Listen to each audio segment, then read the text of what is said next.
यह लोग को जो है नो काम में विश्वास है, नो काम करने देने में विश्वास है। इन लोगों का काम है सिर्फ लफड़ाबाजी करना, इन लोगों का काम है सिर्फ झूठ बोलना, इन लोगों का काम है अफवाह फैलाना, इन लोगों का काम है दंगा फसाद करना। आप लिस्ट उल्टाइए, देखिए बीजेपी में कौन नेता भ्रष्टाचारी नहीं है और बीजेपी के राज में कितना जो है घोटाला हुआ है वह भी एक देखने का चीज है। कितना लोग बिजनेसमैन लोग इस देश का पैसा ले लेके भाग गया, कहाँ गया वह काला धन जो कह रहे थे आपस लाएंगे। नोटबंदी किए थे, लोग को परेशान कर दिए, लाइन लगा दिए, लोग कितना मरने पर मजबूर हो गया, कितना मर गया और दिखाने के लिए अपना माँ के भी लाइन लगा दिए थे। आज उनका भी ऊपर प्रतिष्ठा नहीं रखे, आज 2000 का नोट फिर वो बंद कर दिए हैं। वो लोग क्या बोलेंगे क्या करेंगे उन लोगों को कोई ठीक है। वह लोग सिर्फ अफवाह फैलाएंगे, किसी तरह सत्ता पर काबिज हो। जो लोग भ्रष्टाचार की बात करता है, जो भी भ्रष्टाचारी है, जो भी भ्रष्टाचारी बीजेपी में गया है वह धुला गया, वह दूध के धुलल हो गया। जो बीजेपी में चल जाता है वह भ्रष्टाचारी नहीं होता है।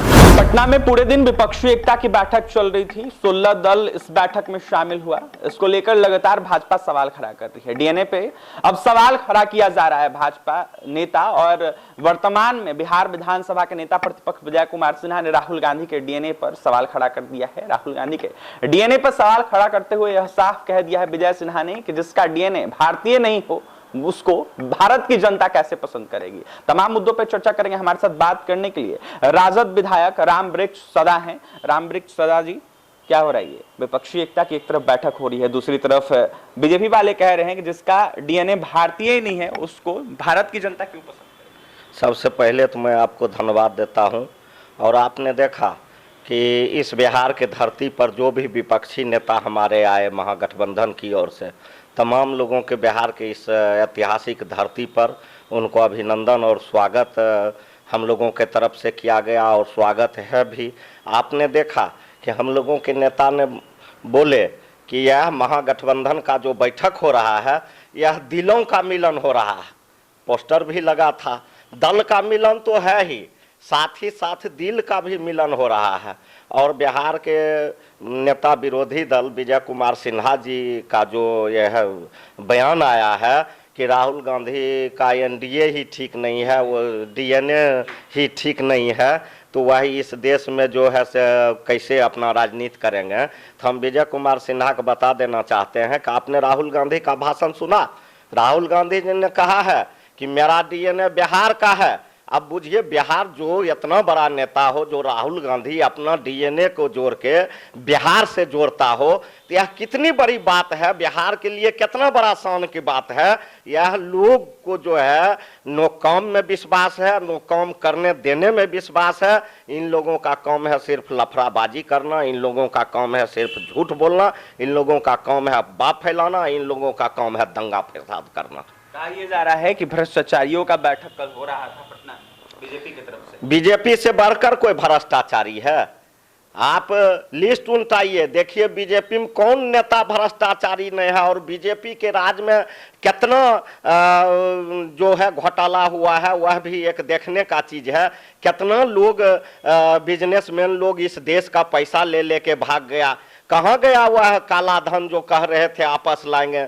नोटबंदी किए थे, लोग को परेशान कर दिए, लाइन लगा दिए, लोग कितना मरने पर मजबूर हो गया, कितना मर गया और दिखाने के लिए अपना माँ के भी लाइन लगा दिए थे। आज उनका भी ऊपर प्रतिष्ठा नहीं रखे, आज 2000 का नोट फिर वो बंद कर दिए हैं। तो लोग क्या बोलेंगे क्या करेंगे उन लोगों को कोई ठीक है। वह लोग सिर्फ अफवाह फैलाएंगे, किसी तरह सत्ता पर काबिज हो। जो लोग भ्रष्टाचार की बात करता है, जो भी भ्रष्टाचारी है, एक हम लोगों के नेता आदरणीय बाबू लालू प्रसाद यादव जी के छोड़ के जो भी भ्रष्टाचारी बीजेपी में गया है वह धुला गया, वह दूध के धुलल हो गया। जो बीजेपी में चल जाता है वह भ्रष्टाचारी नहीं होता है, जो बीजेपी से अलग होता है वह भ्रष्टाचारी के नाम से जाना जाता है। इसलिए बीजेपी का यह अच्छी राजनीति है और इस राजनीति से कुछ चलने वाला नहीं है। इस बार महागठबंधन बिहार में ही नहीं बल्कि पूरे देश में बहुत जोर शोर से उभरेगा और लगभग सीट पर देश में हम लोग चुनाव जीतेंगे। लगातार विपक्ष में बैठी बीजेपी बिहार में सवाल खड़ा करते हुए यह कह रही है कितना भी विपक्ष एक हो जाए लेकिन देश में फिर से एक बार नरेंद्र मोदी की सरकार बनेगी और प्रचंड बहुमत से जनता नरेंद्र मोदी को प्रधानमंत्री बनाएगी। इस बार जो इन लोगों का जो सपना है वह सपना नहीं साकार होगा। उस बार पिछले बार जो बीजेपी के लोग बोल रहे हैं, इन्होंने पिछले बार विधानसभा का चुनाव लड़े थे 15 में, तो 15 में इनको ये जितना सीट पर चुनाव लड़े थे उनका आधो ये जीत पाए। और यह जो बोल रहे हैं यह पहले अपना 15 का रिजल्ट देखे और उससे ज्यादा उस समय इनके पास बहुत जुमला था। उस समय यह 15 लाख रुपया खाता में भी भेज रहे थे, सबके घर भी बना रहे थे, सबके फ्री में राशन भी दे रहे थे, सब लोग के सारे सुविधा दे रहे थे।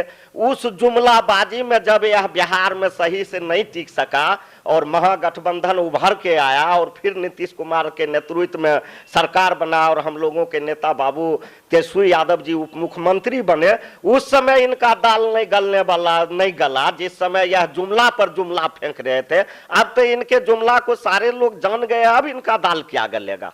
कुछ नहीं गलने वाला, कुछ नहीं होने वाला है। हम लोग महागठबंधन एक हैं, एक रहेंगे और महागठबंधन के नेतृत्व में पूरे देश में इस बार समाजवाद का झंडा लहरेगा, इसको कोई रोक नहीं सकता। लालू यादव और नीतीश कुमार को जयप्रकाश नारायण के नकली चेले विजय सिन्हा बता रहे हैं। सबसे पहले तो हम लोगों के नेता बाबू लालू प्रसाद यादव जी और बिहार के माननीय मुख्यमंत्री जी को नकली चेला बता रहे हैं जयप्रकाश जी के, तो वो विजय कुमार सिन्हा बतावे कि उनका असली गुरु कौन है। उनका असली गुरु आरएसएस है, जो आरएसएस इस देश में सांप्रदायिक ताकतों को बढ़ावा देता है और इस देश को आग के हवाले करने का काम करता है। भारतीय जनता पार्टी का हम लोगों के नेता ही बाबू तेजस्वी यादव जी नाम रखे हुए हैं, भारत जलाओ पार्टी। आज उसका उदाहरण है कि यह मणिपुर में वह चीजें कर रहे हैं। देखिए, हमारे साथ बात करने के लिए राम वृक्ष सदा थे, राजद कोटे से विधायक है, तो वहीं इनका यह साफ कहना है कि प्रचंड बहुमत से महागठबंधन की विपक्ष की सरकार पूरे देश में बनेगी और भाजपा मुक्त देश बनेगा। विपक्षी एकता को बैठक को लेकर जिस तरीके से भाजपा की तरफ से प्रतिक्रिया निकल के आ रही है, इसको लेकर तमाम बातें कह रहे थे राम वृक्ष सदा। और भी तमाम खबरों के लिए NBC 24 के साथ बने रहे पटना से सहयोगी अमित के साथ अभिषेक की रिपोर्ट।